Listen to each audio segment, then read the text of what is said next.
Welcome to another edition of the Routine Jumper Daily Podcast, the podcast where we discuss everything NBA basketball. I'm your host, Jalon Dixon, and today we've got a ton of things to get into. But before we get started, remember to like, comment, and subscribe for daily NBA content. We are on the road to 1,000 subscribers and trying to become one of the biggest NBA podcasts here on the YouTube platform. So remember to hit that post notification bell so you always know when we're dropping new videos. And let's go ahead and get right into it. And it's my first episode of November, so I figured the best way to kick off November is by picking out some of the top storylines going into the month, whether it's ones that are taking national headlines or ones that I think I will be zeroing in on over the next couple of weeks, if not the whole rest of the season, depending on the overall implications. Obviously, the talk of the town over the weekend was Ja Morant. Obviously, there was this big deal made after the game against the Los Angeles Lakers where they had a lead going into halftime, blew it, and got whooped on, and Ja Morant had comments in relation to the coaching staff not necessarily liking his play style and critiquing him in a way that made him feel a little lackluster to come out in the second half and really come out and hoop. Got a lot of criticism, including former NBA All-Star Blake Griffin, who questioned his heart and integrity coming out playing the game, looking like somebody that wasn't showing true effort, as well as the overall team, who smacked him with conduct malpractice, essentially suspending him for the game against the Toronto Raptors. And this is a big deal, right? Obviously, every single year, fans, teams are always looking at the storyline, looking for the storyline of who is the next disgruntled superstar that wants out, that could be on the trade block to really shake up the league by going to a different team that could be significantly elevated by that guy being added to their roster. And Ja Morant is somebody that's a really polarizing figure. Of course, part of it has to do with some of the off the court antics over the last couple of years. Some of it has to do with the on the court production or lack thereof over the last couple of years. Obviously, this is a player who's never played 82 games since being drafted. He's someone who hasn't even played 70 games since being drafted. I believe his career high is somewhere around 62.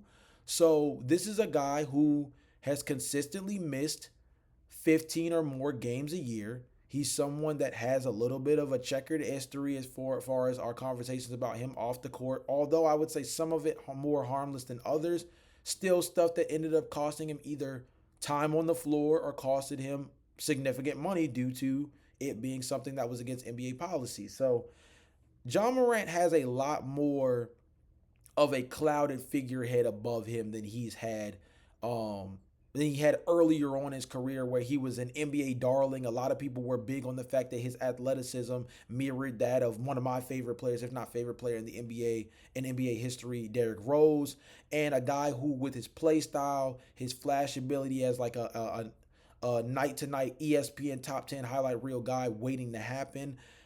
He slowly but surely descended from being a guy we were having in the conversation of, top 15 in the game, top 3 or 4 at the position, to like a guy who slowly but surely slid out of favor with NBA media and NBA fans in those kind of conversations. Now, you could say that's partially due to the elevation of guys like Tyrese Halliburton. You could talk about that being the ascension of dudes like Shai Gilgeous-Alexander, Jalen Brunson, obviously.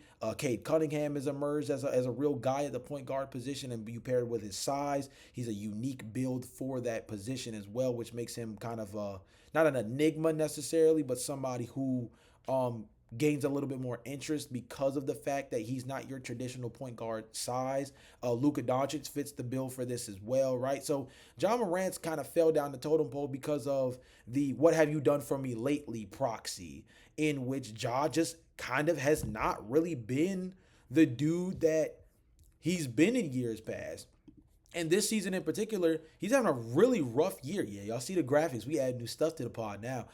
Averaging 20.8 points per game, 3.3 rebounds, 6.7 assists, 40.6% from the field, 15.6% from beyond the arc. Both career lows as far as shooting is concerned. And the question just comes down to, like, is Ja Morant still even like a true star point guard? Maybe we're not even having the conversation about, like, is he a franchise guy? Because I think that all is based off where your franchise is at that time, as well as what a point guard means to your franchise elevating, right? For example, what's a good comparison, right? Like if the Charlotte Hornets have a deep belief in LaMelo Ball as a lead point guard, you're not going to value Ja Morant as a franchise changer as much as the the Houston Rockets right now looking for a legitimate point guard to fill for the fact that they do not have a real PG with Fred VanVleet out and trying to substitute that with Amen Thompson having more on ball role, right? So like there's a very big difference between whether or not a guy is a franchise guy or not, right? But let's talk about just simply, is Ja Morant still a star guard? Well, there was a conversation on Twitter started by Kevin O'Connor that I thought kind of contextualizes this a little bit more, where he says Grizzlies fans got angry with me for saying Ja Morant isn't a top 40 player.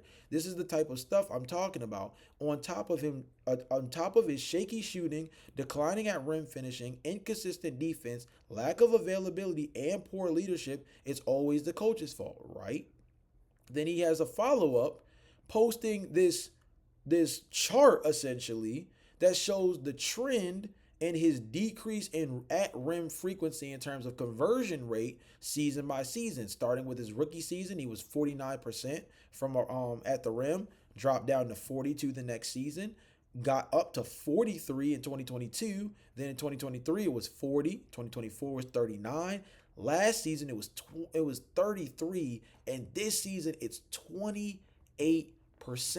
So of course, as a guy who's not a knockdown three-point shooter, getting to the rim, and as many would say, Ja Morant is a high level rim finisher, or at least he's a guy that is very dangerous around the basket. Stats would suggest that although he may be effective at putting pressure on the rim, he's not as dangerous of a finisher around the rim as he once was when he first entered the league. There's a couple of things that are associated with that. Obviously, the injury history can make that a big deal because a lot of the injuries that Ja Morant has suffered over his career in the NBA have been lower extremity. That obviously hurts things like your explosiveness around the rim, your ability to deal with contact consistently, and things of that nature. So Ja Morant is in a really weird spot right now because his production on the floor has created a certain level of decline that makes it interesting as to what he would look like as a real trade target. And also, his leadership aspect makes it where if you are to trade for a guy like Ja Morant, you would want to have a certain level of strong infrastructure within your organization to be able to, quote unquote, tame him when you bring him in. Because with guys like this, at least from the viewpoint of the media, the idea is that you need a strong enough locker room, both from the coaching perspective and the actual players in the locker room who kind of help keep everything together. You need to have a strong infrastructure in order to be able to keep guys like this at bay. Otherwise, they'll just do it again within a different franchise, right? So, the question then becomes like, what are the names, or excuse me, what are the teams that are really in strong discussion for Ja Morant? Like, what teams should really, really want Ja Morant? Truthfully, I believe there's a ton of teams that should want him. Right? Should the Washington Wizards want Ja Morant? It wouldn't hurt. They're building a youth movement right now that I think Ja Morant's timeline does not meet. But would you want a blue chip talent like Ja Morant on his roster as a real distributor that can operate in the pick and roll next to Alex Sarr? Yes. Yes, you would, but that's a little tricky. The Houston Rockets, I think, are an interesting fit in terms of what we're talking about for a ready-made team that has the kind of assets to move off of young pieces, send them to a Memphis team that specializes in uplifting young talent and talent development internally, right? So Houston's an interesting conversation. The Mavericks obviously are a conversation, not only because of the Kyrie Irving stuff, but long term. As a guy that is signed over the next 2 to 3 years, he's somebody that has a lucrative deal that, I mean, if we're being honest, look at the deterioration of somebody like Klay Thompson. If you can have a backcourt of Ja Morant and Kyrie Irving, with Cooper Flagg moved to his more natural position at the three, and you have PJ Washington at the four and Derek Lively at the five, or Derek Lively at the four and Daniel Gafford at the five. Excuse me, I'm not even counting in Anthony Davis, who I probably should. So excuse me, it would be like Derek Lively at the 4 and Anthony Davis at the 5, or vice versa, or Anthony Davis at the 5 with PJ Washington starting. Now you have all of this flexibility, and you know that both of these guys are likely to miss some kind of time. But if it's interchangeable, you always have a quote unquote all-star caliber guard in the rotation at all times with Ja Morant. So it puts them in a really good spot where they're able to get that point guard that fills out not only the now, but the future as a guy who could grow, not necessarily on the same timeline as someone like Cooper Flagg, but somebody who at least fits the early portion of what Cooper Flagg's career is. So Dallas could be an interesting fit. I think that another team that would be a really interesting conversation would be, you know, this is a bit of a stretch because I've seen it mocked a few times, but I think it could be interesting. The Minnesota Timberwolves obviously have themselves a real interesting point guard situation, knowing that long term, like Mike Conley's probably done after this year, realistically, right? And Rob Dillingham, you could make the argument that he's just like not ready yet. He's still a very raw prospect as a score first type point guard. And the Memphis Grizzlies are a developing team. The Minnesota Timberwolves are ready to win like right now. They've shown that over the last 2 years, making it to the Western Conference Finals in back-to-back seasons. That's both with Karl Anthony Towns and now without Karl Anthony Towns, right? So this team goes as Anthony Edwards goes, and as far as I'm concerned, that team is good enough to go to the Western Conference Finals, and they were really like one more legit shot maker away from probably being good enough to take down that Oklahoma City Thunder team. And you hear people like Gilbert Arenas, or you hear people like Carmelo Anthony say that like a guy like Anthony Edwards needs a real Robin, a real secondary shot creator, and that Julius Randle's a good perimeter player. Julius Randle's a good second option, but to have a real bring your lunch pail to work, this guy can be someone I can rely on a night to night basis to help me out in terms of rim pressure, in terms of scoring, generating offense. Ja Morant could be a really good filler for that, and you likely could acquire Ja Morant without having to move Julius Randle, just likely off the fact that Julius doesn't fit Memphis's timeline, and Julius still has, I believe, 1 if not 2 more years on his contract after getting the extension slash contract the contract given to him this past summer in the re-up. So you could likely have a lineup with the Memphis Grizzlies not taking on Julius Randle. Now Minnesota has Ja, they have Anthony Edwards, and they have Julius Randle. That's an interesting feat. Now, what do the Timberwolves have to give up? That's where things get really interesting. But I think those 3 teams are really interesting fits for different reasons. Now, the most exciting fit, obviously, is Ja Morant next to Anthony Edwards in that backcourt. Is 2 guys that, like, on a night-to-night basis are just going to put up absolutely terrorizing rim pressure. Again, Ja Morant's rim finishing numbers are not great, but as far as putting pressure on the rim on a night-to-night basis, you have to be wary of both Anthony Edwards and Ja Morant, and Ja will have like a knockdown 3-point shooter again at that 2 guard position. You'll have somebody with real defensive upside on the perimeter in Anthony Edwards that's a much better defender on the wing than Desmond Bane ever was next to Ja. And you could probably, this is not 1,000% certain, but if you can do this without giving up Julius, and you can do this without giving up Jaden McDaniels. Like, unfortunately, Minnesota Timberwolves fans will probably hate this because, like, this would likely mean, like, oh, you have to give up someone like Naz Reid, who they love. Minnesota Timberwolves fans swear by Naz Reid. And me personally, I'm not a Minnesota Timberwolves fan, but I was a huge fan of Naz Reid coming out of New York to LSU via the NBA, right? Like, this is a guy that since high school, I think has just been a really interesting build of player for your score first power forward. So I know that Minnesota fans probably won't be crazy about moving off of someone like Naz Reid in order to get Ja Morant, but Naz Reid is a little bit more redundant with your Julius Randle type from an archetype standpoint versus Ja Morant fills a legitimate hole at point guard that the Minnesota Timberwolves have, which makes him a really interesting fit. You guys let me know in the comment section down below.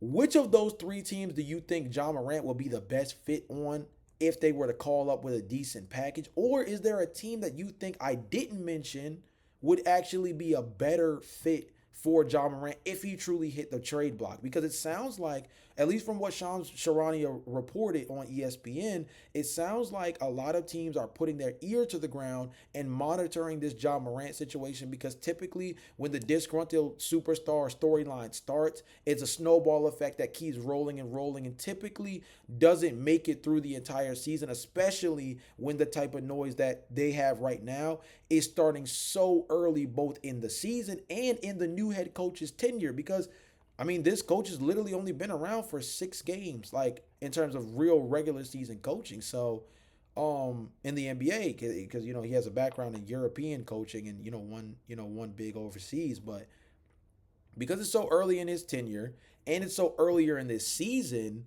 this is something that Memphis is going to want to get a hold of, whether that's trying to get a handle on Ja himself or finding a way to get him out of the mix so that they don't allow their locker room to be tainted and their season to be tainted by a lot of the hoopla around the situation. So again, let me know in the comment section down below, out of Houston, Dallas, and Minnesota, which of those do you believe will be the best fit, or if you think there's a better fit for Ja Morant on the trade market as a potential team that should reach out for him. I think Phoenix is a wild card as well. They're an interesting fit because Jalen Green, you reflip him, you get a real point guard next to Devin Booker. You get a legitimate score first 2 guard for the Memphis Grizzlies. Could be an interesting fit there as well, right? And he's a soon to be expiring contract because of the type of deal that Jalen Green signed. He's only on a 3-year, which is really just a 2+1. So you only have him this season, one more season, and then you have a team option potentially on him where you can make a decision to not extend him and let him walk, or you can extend him if you think he's doing well, right? So that's another interesting team. So let me know in the comment section down below how you guys feel about that. Next up, LeBron James. Shams Charania, another interesting report that I thought just was worth kind of paying some level of attention to, where he says, we still don't know where LeBron James is going to be. Is he going to finish his career with the Lakers, or is he going to be somewhere else? I think it's very much up in the air. I'm not sure what he knows exactly. I'm not sure that he knows exactly how the end is going to play out. Could it be with the Lakers? Sure. But he's a free agent at the end of the season. So if he's going to continue to play, there's clearly a chance he's somewhere else potentially. But again, he could stay with the Lakers. Now, that's a lot of, smoke and mirror ways of trying to get a few clicks by stating the fact that, there's this lingering storyline of the Lakers potentially losing LeBron James this upcoming summer because they're not necessarily a title contender right now. In terms of them being built for the now, yes, they're building towards the future. You have Luka Doncic, you have Austin Reeves, you brought in DeAndre Ayton, you obviously have Jackson Hayes, you have Rui Hachimura on contract, and this team is trying to make sure that they're positioned well for the 2027 offseason, where guys like Nikola Jokic, obviously Giannis is the headline of that summer as well. So the Lakers are building toward the future. They're not necessarily built to win a championship this season. I know we said that last season they messed around, ended up being the 3rd seed, and were, a team that looked pretty dangerous, at least going into the postseason. But nonetheless, that does draw a lot of questions as to, like, okay, what could LeBron do, right? And during the summer, Rich Paul did have his comments, and I'll read them because I think it's important to reiterate this. Rich Paul did say LeBron wants to compete for a championship. He knows the Lakers are building for the future. He understands that, but he values a realistic chance of winning it all. We understand the difficulty in winning now while preparing for the future. We do want to evaluate what's best for LeBron at this stage in his career and in his life and career. He wants to make every season he has left count, and the Lakers understand that, are supportive, and want what's best for him. So, similar to the Ja Morant exercise, the first thing you have to ask yourself is, situationally, why would LeBron James end up on a different team before ending his career. Obviously, the first one was stated in the quote from Sharania initially, which is, well, he's not signed through he's not signed through anything beyond this upcoming, or excuse me, LeBron James is not signed anywhere beyond this season, right? He is an unrestricted free agent at age, what, 41 by that point, 41, 42 years old by that point.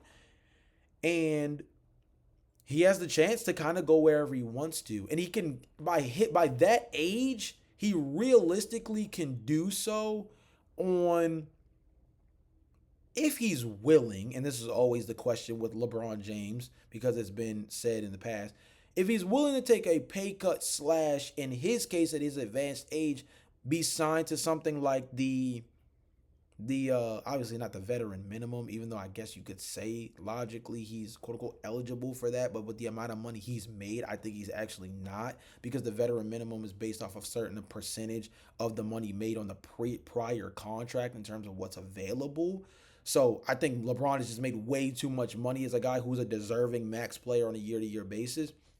Or at least you could say he has been a deserving max player on a year-to-year basis, where a vet minimum obviously like is impossible. But could you get LeBron James on the mid-level exception, which is, if you did a mid-level exception 1 year, 20 million or 15 to 17 million on the mid-level exception for LeBron James.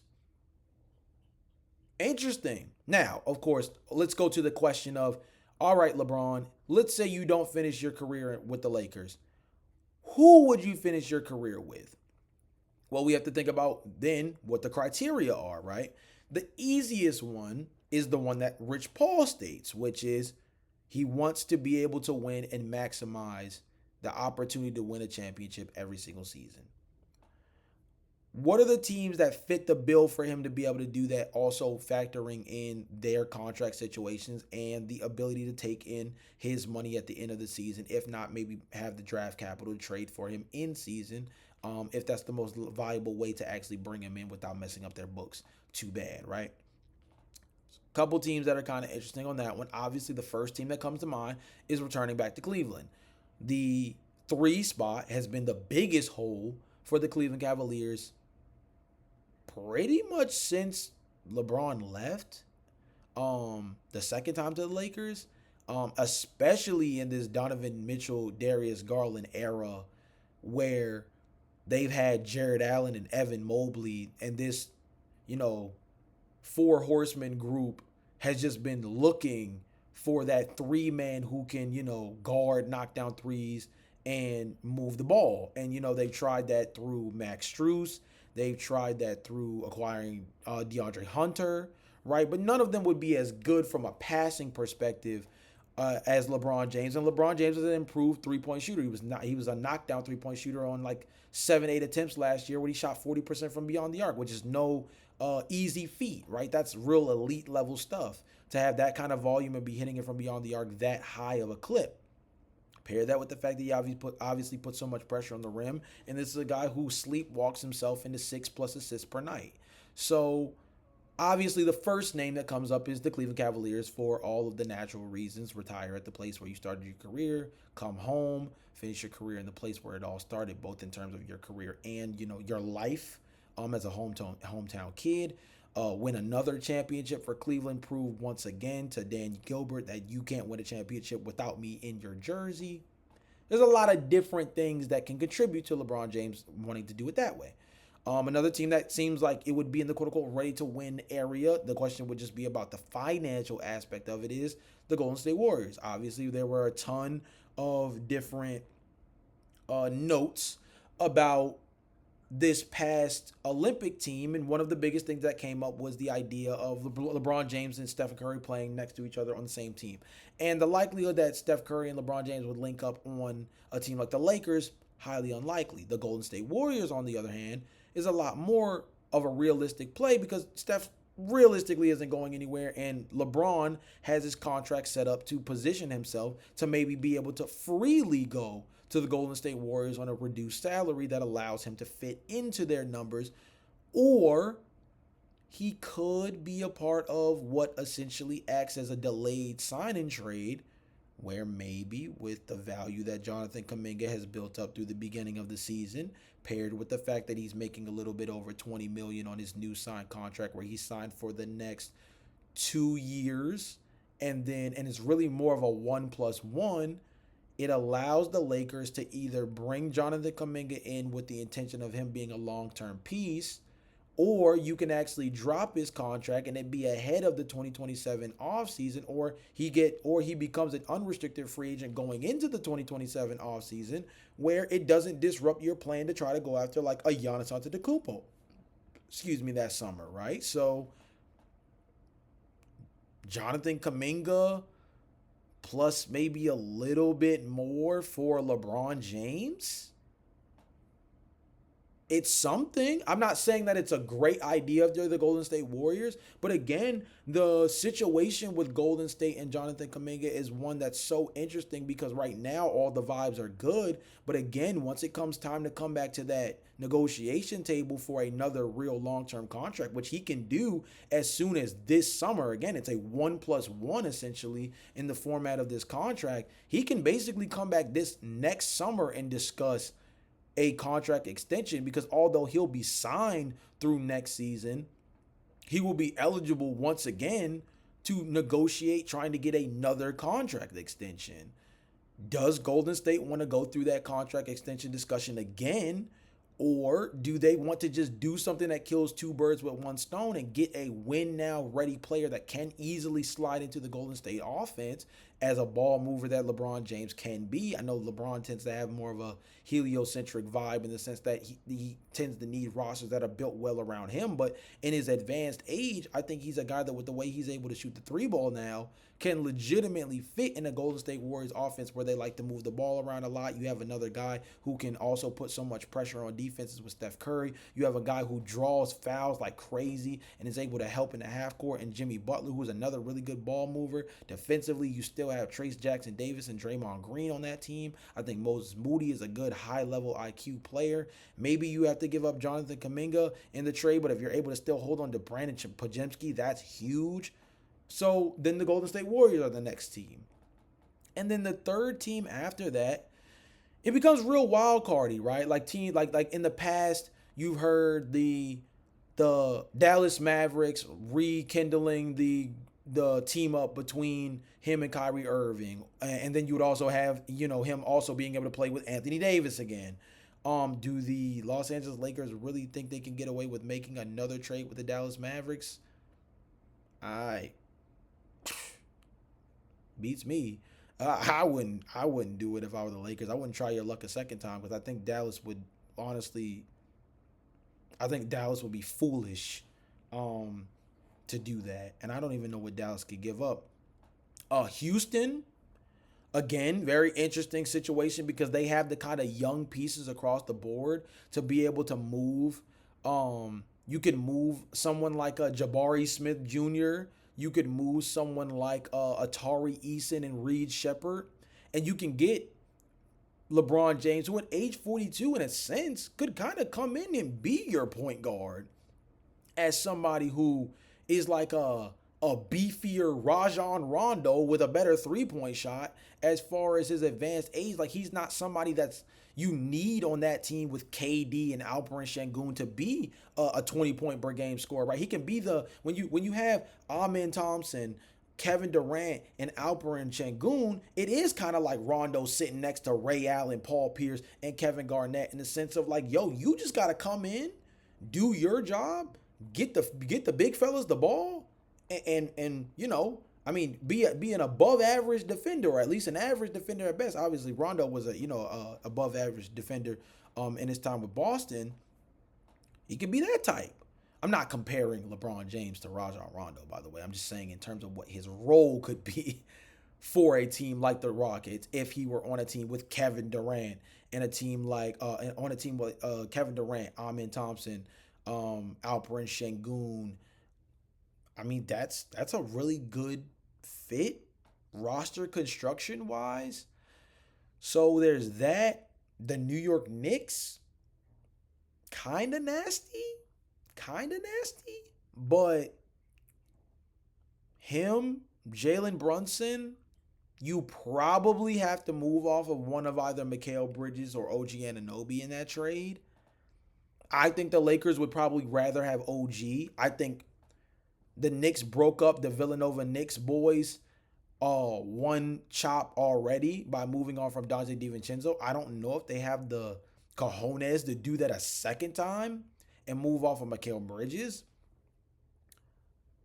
I mean, but they could. Let's say they move off of OG. You send the Lakers OG and Anunoby. Now he's next to Austin Reeves and Luka Doncic. Oh my God, that would be filthy. But also LeBron James, Jalen Brunson, Mikal Bridges. Still got Josh Hart. Or maybe you don't. You probably do. Probably do realistically. Still have Josh Hart. Still have Karl Anthony Towns. I mean, there's something there. I think Houston is a better fit than the Knicks. I think that if you had to put them in order of both what was realistic and what I think would be the best fits, I would probably say that it is fitting in all of the criteria, which is win now, can fit in next to a player who can be a number one option, where LeBron can easily slate himself in as a number two or even a number three, depending on the circumstances. I would say the best order would be Cleveland for storyline purposes, direct fit need, and storyline wise. Golden State, storyline wise, of teaming up with your OG rival and Steph Curry. Obviously, from a fit perspective, we've seen those two guys play together in the Olympics. Obviously, it's a different style of game playing in the Olympics, but still, nonetheless, would be one of the dopest years of all time if we got a full season of LeBron James and Steph Curry playing, two-man action next to each other, and you have Jimmy Butler on the team too. Filthy. Um, and then Houston. And Houston's going to be in all of these conversations, right? Just because they have the draft capital and the depth to legitimately move off of guys and move off of capital to go after these big fish to fill positions of need, to go for it right now. So Houston's going to be in all of these conversations. It's why they were one of the teams that got mentioned for the Ja Morant conversation as well, right? So I would say in order, Cleveland, Golden State, Houston third. You guys let me know in the comment section for this one. Let me know if LeBron James becomes a unrestricted free agent this summer, which he will, and he elects to not return to the Lakers, but he is not retiring, where do you believe he would want to go, and where do you believe he would best fit? Those can both be either the same answer or they can be two totally different answers. It depends on how you feel about it. Again, maybe storyline matters a little bit more than basketball fit to one answer, and that's why it skews. But which team, and it doesn't have to be one of the teams I mentioned, which team do you believe would be the best fit for LeBron James? And which team do you think LeBron James would most likely consider going to if he elects not to return to the Lakers when hitting unrestricted free agency this summer? I'm really interested to hear what you guys have to say, because LeBron James changing jerseys again sounds nuts as it is. But obviously, if he goes to the Cleveland Cavaliers, we've seen that movie before, just would be a different roster. But any other jersey for LeBron past Miami, Cleveland, and the Lakers now, man, it would just throw me off by like a country mile. But at the same time, he's looking to win now, and there are a few rosters out there, at least from a roster construction standpoint, that are a lot better than what the Lakers got right now. Because Luka's great and Austin is great, but the depth on that roster is so tricky, and they are definitely building with the intention of trying to free up cap space for 2027, so they're not going to be bringing any help in anytime soon. Next up, let's talk about Cooper Flagg, man. I talked about Cooper on this podcast already, about the fact that a couple of rookies are lighting the world on fire to kick the season off. Obviously, VJ Hedgecomb is at the top of that list. Somebody should have an obviously counter, by the way. I might have to throw that in there as another thing to kind of jokingly add to the podcast, because I feel like I say that a lot. But neither here nor there. Cooper Flagg is going to be a conversation throughout the entire season because this is the quote unquote next prodigy, right? This is the guy who had all the hype coming into this season. And is he off to the kind of start from an efficiency standpoint or a scoring standpoint as, your Dylan Harper's or VJ Edgecombe, or you even have Conka Nipple, his former Duke teammate who's absolutely hooping in Charlotte. Trey Johnson, from an offensive standpoint, has been really, really good so far this year. Ryan Kalkbrenner, we talked about the three guys, Sion James, Ryan Kalkbrenner, and Conka Nipple last podcast. If you guys didn't catch my Rapid Fire Friday, we talked about them for a good 5 to 7 minutes of just like how special they've been to kick off the season for the Charlotte Hornets. So there's been a really, really good rookie class. And that both puts more pressure on Cooper Flagg, and I think also highlights that there was so much more depth in this draft class than people were giving it credit, right? Because all year it was Cooper, Ace Bailey, Dylan Harper. And it was really who's coming second after Cooper Flagg, because pretty much the entire collegiate year, the idea was, Cooper Flagg's running one. It's a fight for number two. And two of the players fighting for number two were both on the same team, a Rutgers team that really wasn't good that last year. And then you have VJ Edgecombe, who was starting to slowly but surely creep into that top three conversation, gets taken by Philly, and is like fitting like a glove for that team right now. And I would say that personally, there's a lot of people that are going to find this part of the year as an easy opportunity to quote unquote kick a man while he's down and catch Cooper where it's like, guess he wasn't the guy that everybody was hyping him up to be. Looks like another role player. Looks a lot more like that Andre Kirilenko comp that a lot of people were selling out. Not very much this, high level all-star caliber player that everybody was hyping him up to be coming out of Duke, and everything that he was able to do on the Team USA run when he was with the select team and things, right? Those are the things that guys are going to try to point out this early in the season while he's not necessarily playing well, if we're talking about what he's done from an efficiency standpoint, right?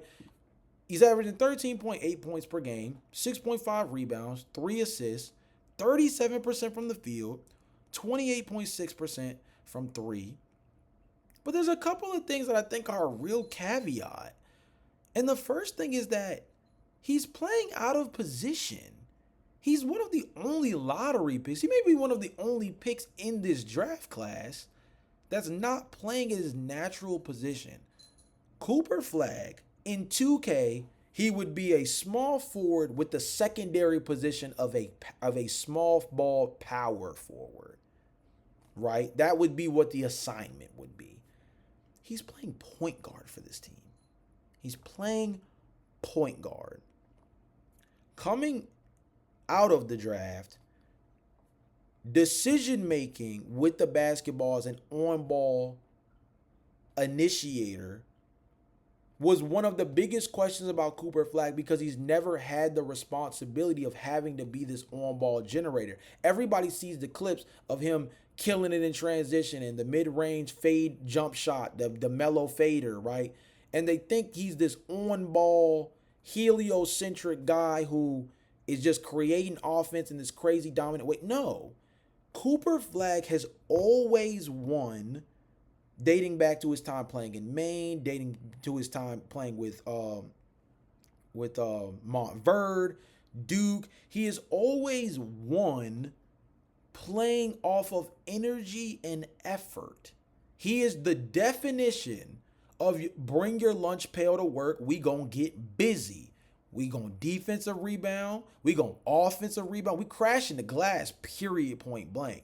We're running in transition. We're operating off backdoor. I'm going to be a high-level slasher in the mid area. I'm going to be somebody who can be a good pick and pop option in the mid-range area, offsetting hard screens. He's a guy who is your prototypical high-energy play finisher. He just has the upside of an on-ball game as a tween mid-range type of individual. Where when you start hearing the Jason Tatum comps, I think that was always a little too rich. I thought the jump shot was pure enough for him to maybe get that bump a little bit. But as an on-ball creator, he's never had that kind of isolation shot generator ability ever in his career. Yes, he's a good mid-range shooter or a decent mid-range shooter for his size with the kind of play style he thrives within. But he is not this like run offense through. He's going to be a decision maker. He's not like they're trying to have Cooper Flagg essentially be like Cade Cunningham right now, right? That 6'8", 6'9", jumbo wing that has the ability to, like, because of his burly size, can get to the basket, put pressure on the rim. Oh, but he's also a high-level facilitator. Cooper is not that, really. He's never really been that archetype-wise, ever. Is he a high IQ passer? I think he is. Can he be a good decision-maker with the basketball? I think he can be. But he's not a point guard. And then you pair that with the injury issues of not having a Kyrie Irving, not having Anthony Davis, really not having a consistent shooting Klay Thompson. PJ Washington's come back to earth as a three-point shooter this year. Derek Lively and Daniel Gafford have both been out of the lineup to kick off this season. So I think he's kind of been dealt a pretty tough card here. And I was looking at some stuff online, and there was a couple of things that I think that really stood out to me as far as this idea of building up the process for him, which is, number one, he's been really efficient from the free throw line, which shows the kid's going to be able to shoot at some point. It might be a slow start, but the kid's going to be able to shoot, just simply shown off of the fact that the free throw shooting touch shows that he has some level of touch, essentially, on his shot. He actually spoke in a post-game pressure saying, it's a tough league. It's a transition. Honestly, I haven't made a lot of shots or been as efficient as I would have wanted to, but I'm going to just keep trusting the work. It's nothing I think they should be worried about. I'm not worried about anything. And then Sean Marion, who has a real close affiliation with the Dallas Mavericks right now as well, former player for them as well, former champion for them. He says he's learning quickly and you can see it. He's trying to pick up everything on the fly. It's going to be some bad days. There's going to be growing pains. But you know what? You got to fail in order to grow and gain and get better. I think these are all positive statements in the right direction. You have to also remember, right, that like Cooper Flagg is still a rookie nonetheless, regardless of how polished many believed he was coming in to the NBA. You had people like Sam Vecini say he felt there were no true offensive or defensive holes in Cooper Flagg's game. Closest thing to a perfect prospect he's seen in who knows how long. And I think there's still some validity to that. It just can't be exposed through a role that is also not familiar to Cooper from the perspective of he may be a quote-unquote flawless basketball player, but it would be best displayed. It would be best displayed starting with him playing in a more natural position. Secondarily, playing next to competent talent. Because again, the roster's been completely injury riddled dating to the very beginning of the season, where they come into the year without Kyrie Irving. Right, so Jason Kidd touched on the point guard thing, saying there's a couple of things behind him playing point guard. One is our health, as I keep mentioning. The other part of handling the ball is being able to handle the pressure when April comes around and you're playing for something greater. And this goes to my overarching point, which is I think truly when this season is over, even with what VJ Edgecombe is doing, even with what Con Knueppel is doing, even with what Cedric Coward is doing, I think that we're going to come to the end of the season and say, you know what, Cooper Flagg is still definitively going to be the best player out of this draft class. And the reason is because I think we can use the Victor Wembanyama lens as a bit of a translation to what this can mean for Cooper's career moving forward. I think that San Antonio Spurs allowing Victor Wembanyama to explore the studio space as a ball handler and more as a perimeter shot creator than putting the ball on the floor and finishing around the rim as much as he's doing this season opened up a sign of his game that taught him more about what he can do better as opposed to just simply thriving off of what he already does best, right? Learning more about his capabilities as a three-point shooter taught him more about just how beautiful it is that he can rely on his stride, his strength, his size to be a finisher in the paint. Because now the threat of him being this 7, 8, 9 3-point attempt per game school attempter from beyond the arc now makes it where teams have to respect that he's willing to pull up from beyond the arc despite being 7'4". And now you get to bring out the surprise, which is, oh yeah, remember, I'm 7'4". I can be one of the best rim protectors and one of the best play finishers in NBA history. This three ball was just me letting you guys know that I'm capable of being someone that can be 7, 8, 9 3-point attempts per game. I'm capable. I'm willing to shoot the ball from beyond the arc at a high clip. I know I'm better around the rim, but just putting y'all on notice that this is still something in my repertoire that I can kind of lean back into every now and then and be a danger from back here. I think the same thing could be said about somebody like Cooper Flagg with the ball handling, where it's like developing this vision, this ball vision as a play initiator at the point guard position, developing a tighter handle, having to get better at learning how to protect the ball both on ball and protect the ball in terms of as a passer, being better as a decision maker with protecting the ball, are all going to be things where when he slides back to his natural position of being a play finisher, a slashing wing, knowing that he also has this developed ball handling ability, this developed feel for the game that continues to grow by being able to see passing lanes and angles differently, having that experience playing the point guard position, it puts him in a completely different light because now he's developing a skill that had he not been playing point guard, he truly would never have to develop playing next to someone like Kyrie Irving, playing next to someone like D'Angelo Russell if you just decided to start him at the point guard position and put Cooper Flagg in his more natural spot, right? This, in a sense, is, I don't want to say a blessing in disguise because this Dallas Mavericks team obviously would be much, much better if they have their guys healthy. But I think it quietly creates a developmental system for him by forcing him to see what he does bad while also opening up the eyes for him in a way where he's going to see the game so much differently once he returns to his natural position. And so when he's getting more catch and shoot opportunities off of pick and roll operations with Kyrie Irving, or after he's moving in two-man games at the 3-5, big little in the two-man game, and he's operating as a slashing wing, or he's the facilitator in a big man, little man, like I said, 3-5 pick and roll action with Anthony Davis. He sees the floor differently now because he's had to do it from the point guard perspective. So I think he's gonna see the game in such a different way, right? Like VJ Edgecombe, he's had to come in and just be your scoring two guard. Now he's been a big time defender on the perimeter as well, by the way. And we knew that he had the capability of him doing that coming out of Baylor, but he's been able to come out and naturally just be scoring two guard right out the gate, right? Cedric Howard, 3 and D wing, shooting like 70% from beyond the arc or something crazy like that. Third leading scorer on the Memphis Grizzlies right now. Absolutely hooping, right? Ryan Kalkbrenner, come in, rebound, play finish. Perfect at it.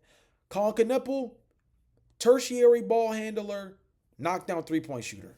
Been excellent at it. Like they've all been able to come in and whatever role they were drafted for, they've directly assimilated themselves right into that position and have been able to allow that to seamlessly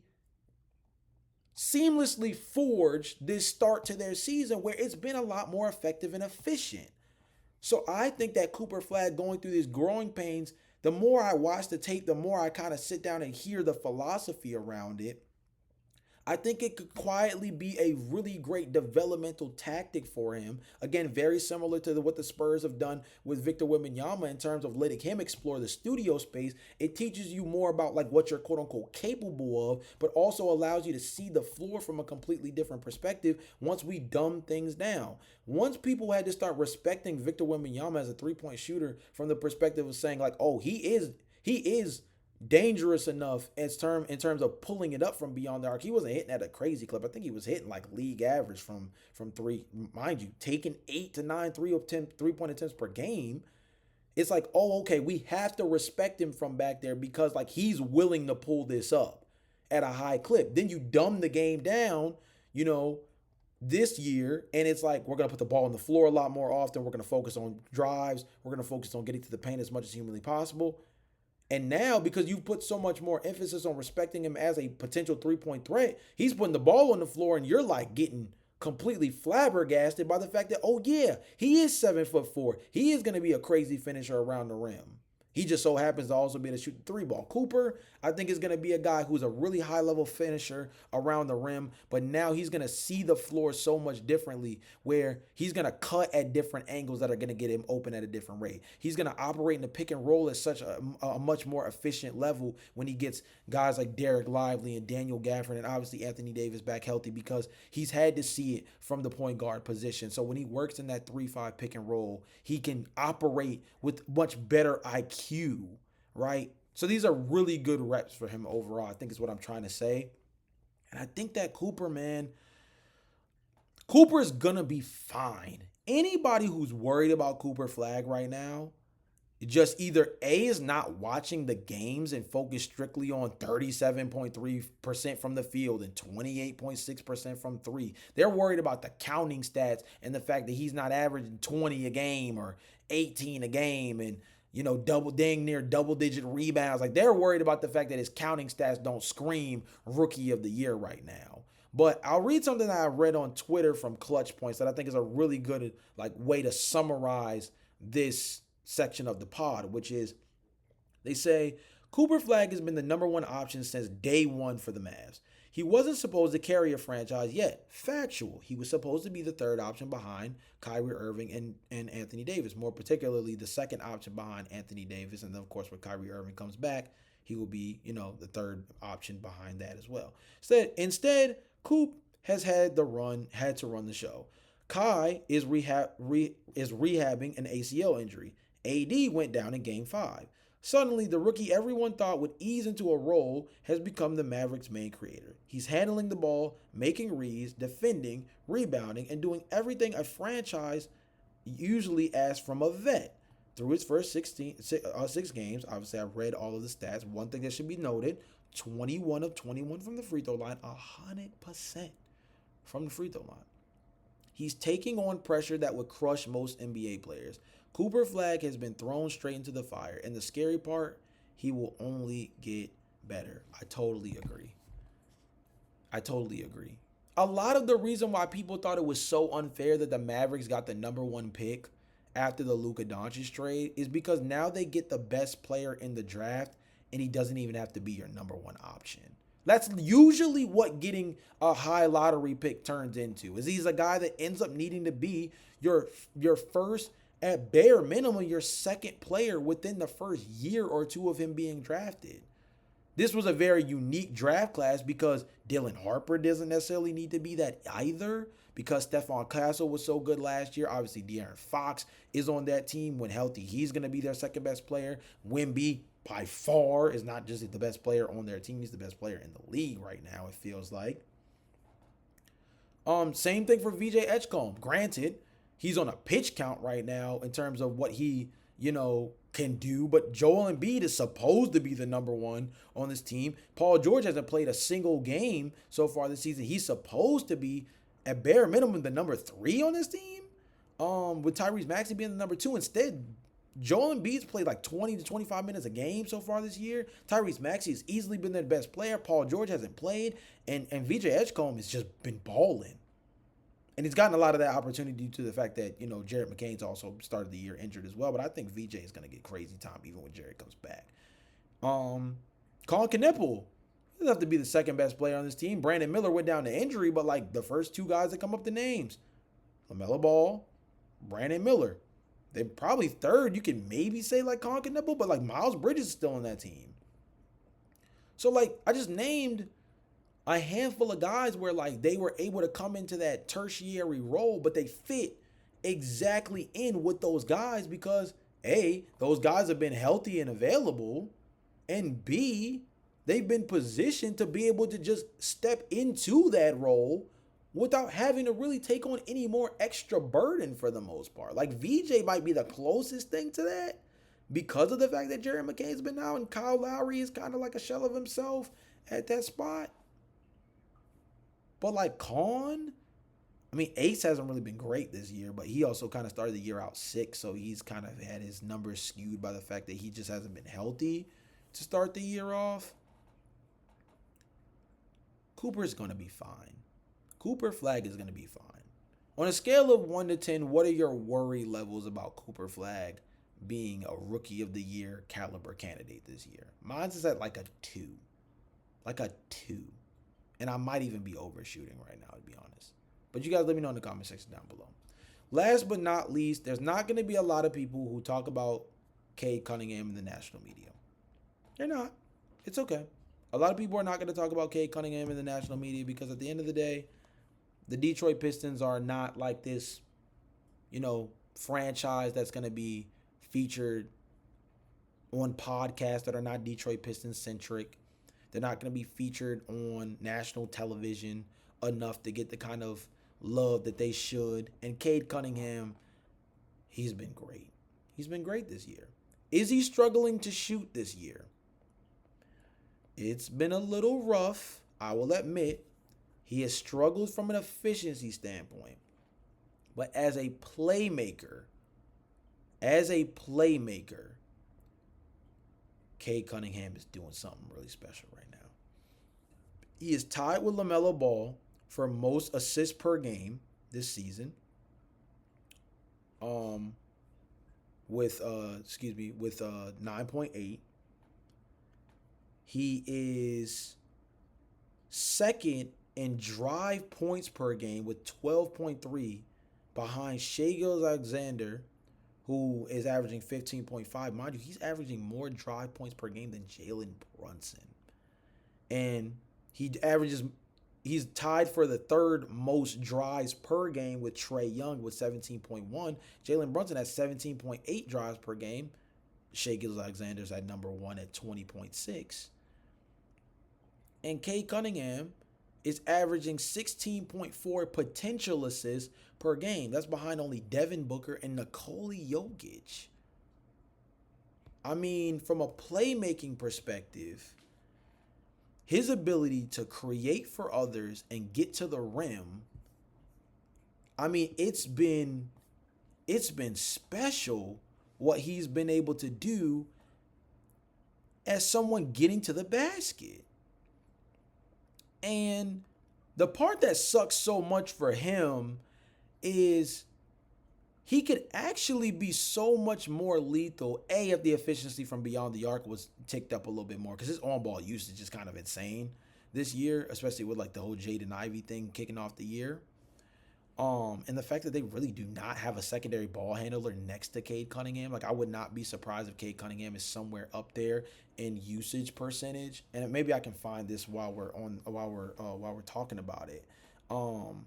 But like this is a guy who with no real secondary ball handler right now, and you lose your knockdown three-point shooters from last season. Two of the best three-point shooters in the league last season were Malik Beasley and Tim Hardaway Jr. And Malik Beasley may not play basketball this year, given his circumstances. And Tim Hardaway Jr. is on the Denver Nuggets now. So, and yeah, actually Cade Cunningham he's top 20 in usage percentage, just over guys like Tyrese Maxey, Josh Giddey, and Paolo Banchero. Like he's in that conversation where 28.6 puts him just behind guys like Jamal Murray, Pascal Siakam, Laurie Markkinen, LaMelo Ball, and Austin Reeves. Even Wimby is at 30.7. So Cade Cunningham is like right there, where he's like a percent or two away from cracking that top 10. Devin Booker and Donovan Mitchell both are at 30.8 as well, right? So Cade Cunningham is literally like 2% away usage wise from being the top 10. I'm sure you could say that about a handful of people, right? But like still, he's the only Piston in the top 25. There's a handful of duos in the top 25 as far as usage is concerned, because you have guys like um Kawhi Leonard and James Harden, who are both 23 and 25, 24. Stephon Castle is at 25 while Wimby is at 12. Um, Let me see. Luca surprisingly is not in the top 25. That may have to do with his minutes because he did miss a game or two. But Austin Reeves is obviously in that list. So there's a handful, or at least there's a few, I should say, high usage guys already that are tandem in the top 25. And I'm sure if I went to the top like 30 or 35, there would be a few more. He's been big time. Cade Cunningham has been big time. And I don't know how much it's going to mean in the grand scheme of this season for the Detroit Pistons. I actually think this is a year where like Cade is going to become a little bit more of a complete basketball player than he was even last year, where he made the All-Star team and made third team All-NBA. I think he's going to somehow become an even more complete basketball player this year, but it's going to come at the expense of this team not being nearly as good as they were last season, because like health wise and just talent wise, they did take a major blow this offseason. No one's going to talk about him that much until we start maybe having all-star conversations. But Cade Cunningham, I just want to give him his flowers right now because I think that he deserves them. The national media is not going to talk about him a ton. He's been really good. I think that efficiency is going to come along. I think the fact that his three-point rating is so low has more to do with the fact that he just commands so much attention. But I also love that he's leaning into his bread and butter. If he's going to shoot less than 30% from beyond the arc, well, dang it, I'm just gonna lead the team. I'm just gonna lead the league in getting to the basket. I'm just gonna be one of the best players in the NBA at getting paint touches and finishing around the rim. Because if I can't shoot the three ball at a high clip, if I'm getting so much pressure, the minute I touch the top of the key, I gotta be able to force this action in one way or another. And the best way to go about doing that is by making it where people have to respect your ability to get to the basket. Because now you're going to force them to have to sag off and really respect the fact that you're so effective as a driver, as a finisher, that now they sag off, and now that three-point shot becomes a little bit easier to hit. And maybe that uptick allows him to get to that league average 35-36% shooting clip. And you add that to how effective he's been as a passer, triple threat. Triple threat. If as a passer he's going to average nearly 10 assists per game, you have to be afraid of what he can do from a facilitation perspective. If he's a league average three-point shooter, that means you have to at least respect him because he's bringing the ball up the floor every single time. And if he can be a league average three-point shooter, he has the threat of being that kind of knockdown guy the minute he touches past half court. And then you pair that with the fact that he's so dangerous as a driver. Now you have to respect him, where you have to have your big man play up a little bit because you don't want him just sitting underneath the basket when you got someone at 6'8" built like Cade Cunningham bulldozing his way down the middle of the lane. Cade Cunningham, bro. When we have conversations about like the next gen of best player in the world conversations, Cade Cunningham's name doesn't come up enough, and understandably so, because of guys like Shea and Anthony Edwards and Victor Wembanyama being so dang good. But Cade's in there, bro. Cade's in the convo. He might not be at the top of the discussion when we start talking about best player in the league 5 years from now. but he's in the discussion. I think he's firmly in the top 10. I think 5 years from now, we're going to be talking about Cade Cunningham firmly in the top 10 of best players in the NBA at that time. I really do believe that that's going to be the case.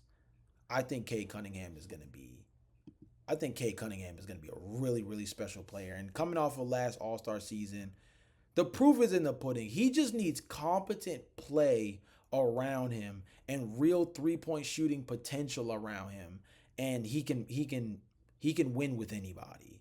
He proved it at Oklahoma State where they had no spacing and they still were a really good team in the Big 12. And in the league, he hasn't had competent floor spacing. And then last year, he gets real good three-point shooting. Jaden Ivey starts off the year hot. Ron Holland's good as a rookie to start, not necessarily to start, but he developed into a really good rookie over time. Oscar Thompson has been really, really good as a defender and as like a slasher for them at the wing spot. They just genuinely need competent three-point shooting around Cade Cunningham, and like he's going to be able to lead this team to a postseason berth. I really do believe that. I really do believe that this team can make the playoffs this year again. Um, and I really do believe that this is a team that like could be like kind of dangerous in a first round matchup with Cade being this good.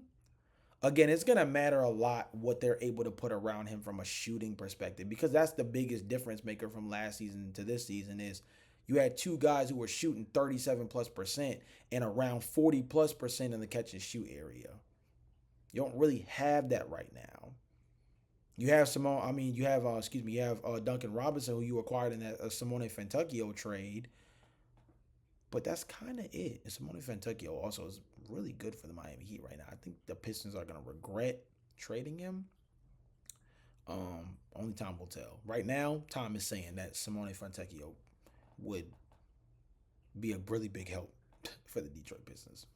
But I digress. Let me know in the comment section down below how you guys feel about Cade Cunningham. Again, I think he's going to be a guy that doesn't get a ton of national recognition in the beginning of the season, but a guy who I think deserves to get some real bump, real conversation, because he's really been good so far this season. I think it's being discussed that he's been so good as a playmaker, both for himself and those around him, and he doesn't even have like legitimate three-point shooting around him, which means if he had guys who were high-level three-point shooters around him on top of what he's been doing this season, he would be like even more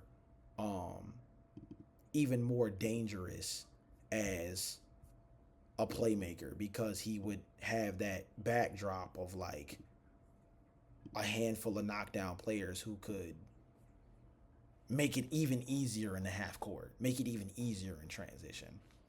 But I digress.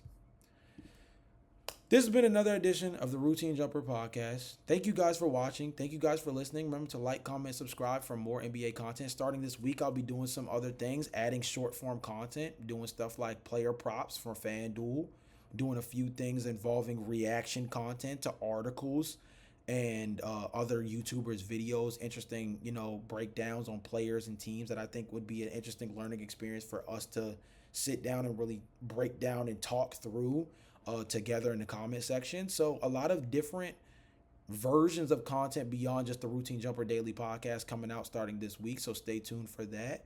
And yeah, I will see you guys tomorrow. But until then, peace.